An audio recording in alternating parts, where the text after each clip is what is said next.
time that we get into this first game of the losers bracket. Yeah. Let's go. I'm hyped. Yes, So we've got Dumb Ways to Die, which is Chicken Burrito, Mardy, and Sketch, coming up against Super Team, who we've just seen, which is Kyrie, Arctic, and Newbie. So they're dropping in now. I wonder if they're going to have the break at the beginning where they don't fight and they farm up, because this is what Dumb Ways to Die do, or whether Super Team is just going to follow what they did in the last game and just take the fight to them as soon as they can. That's it. We've got quite an interesting pairing coming out. Obviously, we've got Maddie back on the Tempest with Frost, but we now have Chicken Burrito on Stone and Fire, I believe I can see. So we do actually have a Stone Shaper in here, but on the same team as the Tempest. So it should be interesting to see how those combinations go together. Again, as I've played against a lot of Tempests, I've played with a lot of Tempests, and having that combination of ground and air coverage can do really, really well in a 2v2 or even a 2v3 situation where the Tempest is constantly moving and the Stone is staying strong. So I'm really looking forward to hopefully seeing a lot of that combination in some team fights. But it does look like Maddie is just kind of farming up at the moment, making sure that he's getting everything that he needs for fighting. We know how deadly Maddie can be, so the more powerful he becomes. He did take a huge Frost Snipe when he was committing himself to a scroll earlier on. I don't know if you noticed that, but Mardy is one of these people that knows his ability and knows his health and what he's got on him and all of his items well enough that he knew he could take that hit and still get out of there fine. Yes.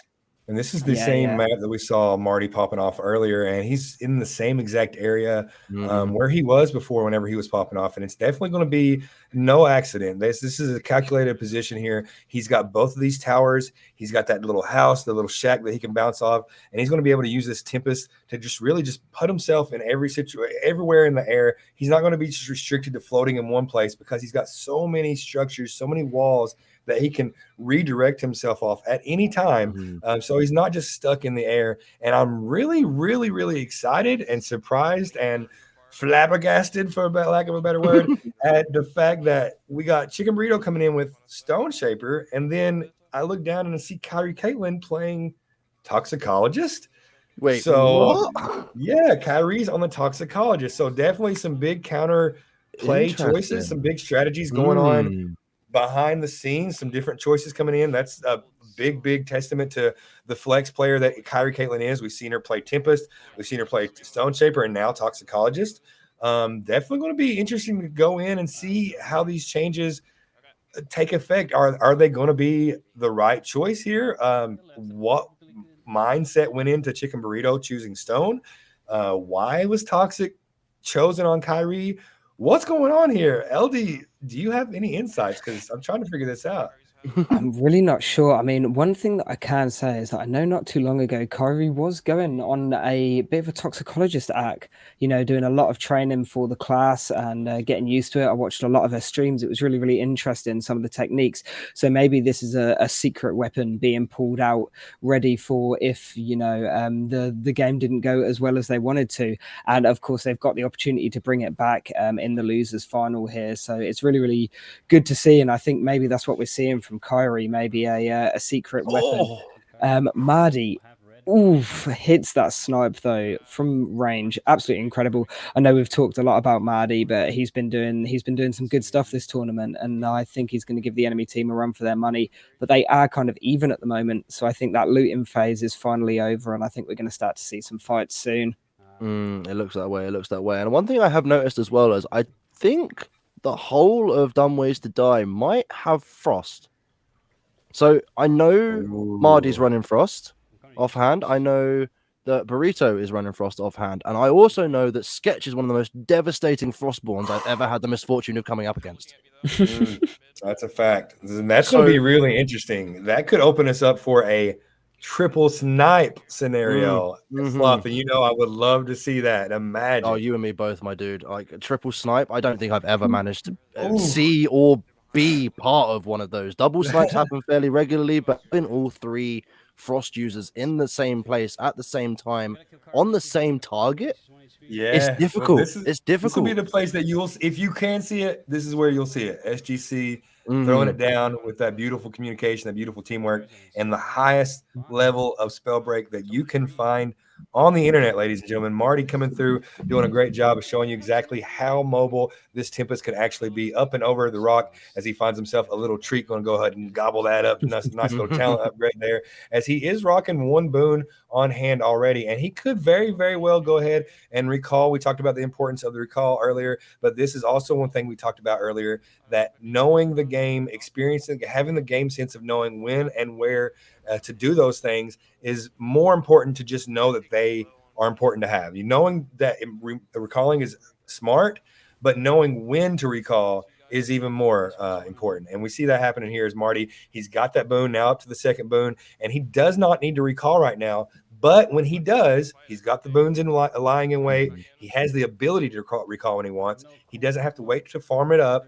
And it's going to be a kind of get out of jail free card if he can find a place to use it. And usually he can. Coming on through with his Tempest movement, comes point blank onto Kyrie Caitlin with that Frost Lance. Cannot make it happen. Instead, gets tagged with a big boulder to the face as he hangs in the air for just a little bit too long. Bring out another Frost Lance, but not going to make it happen, as a nice little cyclone will be popped out and prevent any of those projectiles from making it through. Marty stops for just a second to maybe get some heals up, but definitely staying as close and on top of this fight as he can. But Fireballs wakes him up real quick as he loses a big chunk of HP, down to about 50 HP as he is now running for his life. Tempest movement coming in big time here as he ricochets off the landscape as much as he can. Frost Lance here, Frost Lance there, Alacrity Trail right at the last second as he ricochets away from it. And the chase is on. Marty looking for some opportunity to either recall or heal right now, but there might not be that opportunity because the monster is knocking. He says, let me in, let me in.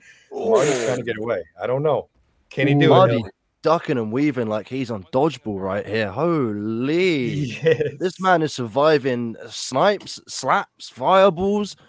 Can he be taken down here? Absolutely crazy stuff. He is taking a few of them shots, and he does finally go down. One thing I did want to highlight as well that I saw Maddie do earlier on in the fight when he was up against Kyrie. Obviously, we know Kyrie's on Toxicologist, and the team are going to be working out what the enemy are using. One thing that I don't see a lot of people do that's very strong in a Tempest versus Toxicologist matchup is Maddie using his wind shears to actually make Kyrie's clouds smaller.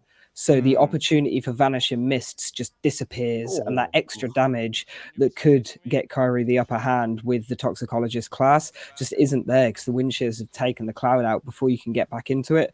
And as Sloth and you, Timmy, said, the movement we're getting and the freeze there to shot was absolutely incredible.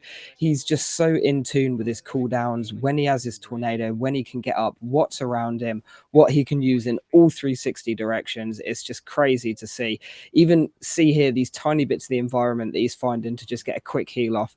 It's really, really top level play, and it's awesome stuff that you're going to see here at SGC. It speaks to the amount of knowledge and game map awareness that Marty has, knowing that he can just perch there, get a couple of heals off real quickly.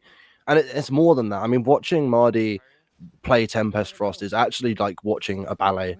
He's so in tune with this build that it doesn't even look like he's thinking about things. I've seen him wind run to wind jump to then using his Frost Hover to get him a bit further instead of a Sorcery Council, while also having the ability to take the shot if he needs it. That last battle where he got that freeze and took the snipe, he took 2 huge fireballs when he was reading that scroll. Still got the scroll, and then used that to lure the person into a trap. Whether that was intentional or not, that's the way it came out. He was obviously going to push that kill down. You needed one more fireball. Marty was down. Who's not going to chase that? But Marty laid the trap, put the flash freeze down. They walked right into it, got frozen, and took a big snipe to the face for the trouble. Yep. You're going to see things in Spellbreak while watching SGC that you won't see things in Spellbreak anywhere else. And honestly, the wind shear into the shrinking cloud, there's a lot of elemental interaction. Like I said, there's so much depth to this game that really doesn't get showcased or even explored in a non-competitive setting. And that's the reason it's so exciting to have SGC coming back through to bring those competitive players a stage, a home, and even casual players as well. But even more so right now on this point, the competitive players able to come through and show you guys what's possible in the game. And right now, I don't know if it's possible, but the gap in this score is slowly starting to close. A little bit of a huge lead. Well, not a huge lead, but about 3 or 4 points there from the enemy team, super team. But this team on Gecko's Wet Thigh, or I'm sorry, Dumb Ways to Die, I'm sorry, is slowly bringing it back. There's this huge tug of war happening. Every single time that super team gets a little bit of a lead, the Dumb Ways to Die bring it back. Right now, super team a little bit ahead in the score there, but I still think this is anybody's game. No, yeah, 100%. we did see Dumb Ways to Die there as well. Just get a full squad wipe. All 3 of them went down. Newbie first, then we saw.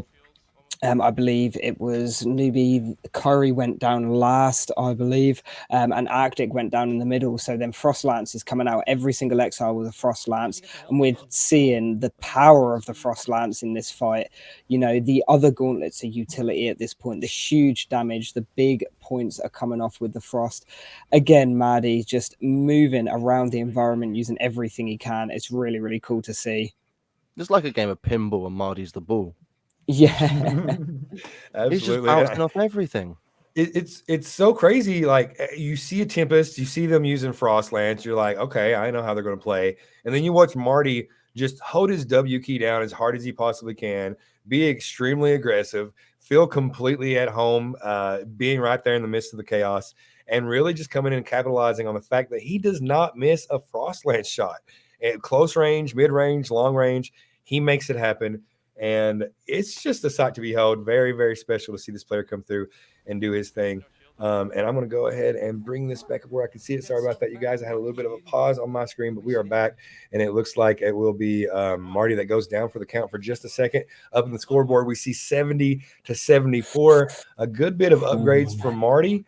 But you know, I don't know if that's going to be all that he needs here right now. There's just more and more of a gap starting to happen as super team starts to pull away, and this team is going to have to figure out some kind of strategy, some kind of reset. They still have 3 minutes left here.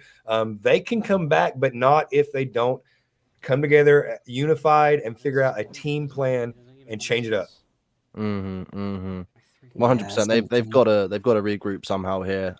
People are taking one too many 1v1s and then getting jumped on by a teammate that comes to survive it, and that's happening on both teams. But obviously, Marty's team feeling the detriment of it more so than not. One thing that I have noticed is very interesting, and I know we've spoken a lot about what Marty's been playing and the way that he plays. But another thing that I've noticed is he is, and I've experienced this as well. He is such a patient hunter. He will not let go of that snipe until he knows it's gonna hit. He will wait, and he will make you squirm. He will make you dodge and dash and spring step and use your sorceries and everything. And then once you've done everything to avoid it, he'll shoot you. Yep. That's it. Just as we keep mentioning, just using everything to his advantage. Every nook, every cranny, every ability, every rune, every opportunity. It's all just so calculated, and it's great to see. It does look like the score is evened out, or either that or I'm mistaken it for a 8-point difference. I'm mistaken. There is 9 points between it now. Super Team are coming in hard. We've been talking all about Mardy, and Super Team have been absolutely pulling it out. Seems like Kyrie on that toxicologist has been doing some work, evidently working well for that team. Really, really cool to see that they're going to get another opportunity, possibly, unless we can get Dumb Ways to Die in the last minute and 30 seconds to pull out some insane frost snipes. We know they're capable, so can it be done? I'm really interested. I think you were right when what you said earlier on, LD, that Kyrie has definitely pulled out her secret weapon here. Like, she was been practicing her tox for the past month or even longer, to be fair. She's been on her tox arc for I don't even know how long, and you can see. I mean, and this is obviously Kyrie was never a bad player with it to begin with, but even at her level, you can still see the improvements that she's made in getting comfortable with her class, and it's really all paying off here. And it's just phenomenal to see how all of that practice really is just paying off for her. And it's like a movie. It's like we talked a little bit about these players have been in their private scrims. They might have some strategies we don't know. And then we talked about maybe somebody might come up with a secret weapon or something up their sleeve. All of that was, fun and talk a little bit in jest, but it happened. It came through. Kyrie Caitlin had a secret weapon. It is toxicologist. It just got brought out, and it is scary. 91 to 100. I am very, very excited to see the breakdown on damage and exiles at the end of this game. It's going to be Marty going down. There are 3 exiles on the board, about 10 seconds left in the game, and it looks like this one will be going to Super Team, but we have multiple matches. This is going to be the final round of the loser, or not the first round of the final match of the loser bracket, which means we got 2 more rounds before we find out who's going to win this match. But right now, the first round goes to Super Team, and it looks like look at that damage output from Newbie and Arctic. Newbie, Holy! Wow! So what was that? Very interesting. A lot of damage coming out from Arctic and Newbie. Pyromancer, Frostborn doing big things. I was trying to figure out where the toxicologist placed in the composition. Was she intended to be an assassin? Was she intended to be a frontline poke? Was a scout, maybe a stealthy scout? I'm not sure what happened there, but honestly, whatever she did definitely allowed for her teammates to step up and put out a lot of damage, secure a lot of exiles, and in the end, as a unit, they were able to take the dub and really pulled ahead significantly toward the end. Wow. Yeah, I think the stats there spoke for themselves. I mean, Kyrie sitting on 1 exile, 5 assists, and 1,500 damage. I think she was there as the support. I think she was waiting for one of her team to need support help. Toxic. Jumping on that and just slapping the person silly. That's it. And wild. we see before as well in previous games where we know teams are focusing Kyrie. We know that she's their main target. So again, as we saw, using the Tempest to try and bait, maybe the Toxicologist was the better bait. You've got the invisibility, you're a little bit sneakier. You've got your clouds to block line of sight. You've got your Frost Lance and Tundra to keep spells away while you pop your invis off. I think maybe that might have been the play that we saw there from Kyrie, still using that bait of, oh, hey, I know you want to focus me, but now I'm going to use a much stealthier gauntlet and you're going to have a much harder time doing it. Turns out Tempest wasn't the way. I'm so glad you mentioned that, LD, because I think on the flip side of that, it went the other way for Mardy. Whereas for the last few games, he's been left alone to take those shots on his own terms, on his own ground.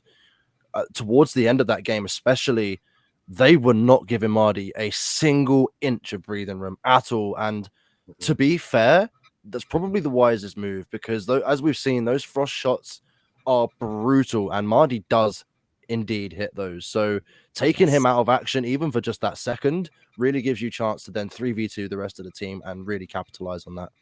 Yeah, and I want to say, now that I'm thinking about it, and I'm so glad that I have y'all here to bring up these beautiful points and make me realize things. Sloth, you touched on an important thing. Kyrie knew that she was going to be focused.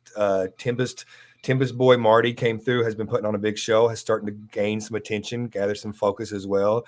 And if you think, well, we have a Tempest that likes to stay in their updraft a lot, likes to get in their cyclones a lot, how can we counter that a little bit? And if you think, well, I'm going to play Toxic, you play Fire, every time that we see that tornado, we turn it into a DF NATO, we turn it into, we either get rid of it or we convert it into a damaging source of some sort. That's going to be a really great way to counter, and honestly, probably an offhanded way that people wouldn't really expect as much. So I definitely noticed that a lot of the times while we were watching Marty do his thing, there was so much DF explosions all the time. And I don't know if I didn't realize, but I think a lot of those were some DF NATOs. And I think a lot of that was a combination of Arctic, Kyrie, and just that team making sure they get rid of that cyclone as soon as possible. And it worked out.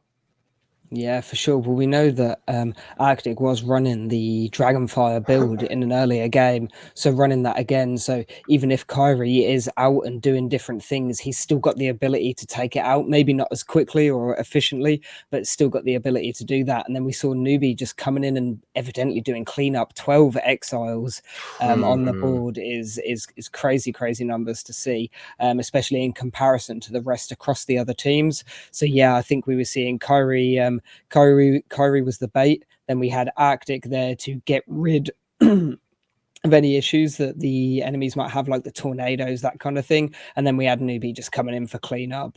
So I think there was really good team composition there, and I'm excited to see what they bring for the next round. I'm going to be interested to see what they're going to bring for the next round as well, because I know, obviously, we know Kyrie is a woman of many talents and has swept through many classes this tournament already. But I also know for a fact that Mardy doesn't always stick to Temp Frost. He is also an incredibly savage Temp Tox player. And I wonder if he's going to switch to that now, knowing that they're going to try and get that sniper out of the way, whether he'll then just go on the complete flip side and just go full offensive W Key Warrior. I'm interested to see. I'm wondering if the Tempest part of his build is being countered more than anything with taking away his Cyclones. Usually they do, like a good Tempest, you will usually already get their updraft out of their Cyclone before it's able to be converted. Even with the best focus from the enemy team, he most likely will still be able to get his updrafts, which is really important. It's like one of the bread and butter aspects of being a Tempest. But does he feel like he wasn't able, if he feels like his Cyclones were being countered in the last game to the point to where it's nullifying his Tempest ability to move, will he come in and play non-Tempest? I don't know Marty enough. That would be a surprise. I don't ever see him on anything that's not Tempest main hand. But in this scenario, you've got to learn to adapt and outplay your opponents based on what they're playing. So I've seen him play other things in doing his daily quests and whatnot. And if he ever just feels like messing around and having a bit of fun, he'll play some other builds. But for the most part, he's definitely most confident and strongest with a Tempest in his main hand. Yeah, I'm very interested to see what's going to happen going forward. And I just took a little sneak peek down at the choice of classes on the super team. Yes. And you saw that, LD, huh? They switching it up a little bit. What was Kyrie running now? Yeah, that it looks like we're going straight back to the first game set up with a bit of Tempest is what I believe I saw. So that's going to be interesting coming from Super Team. It looks like we've got Tempest, Pyro, and Frost as their team composition, and we have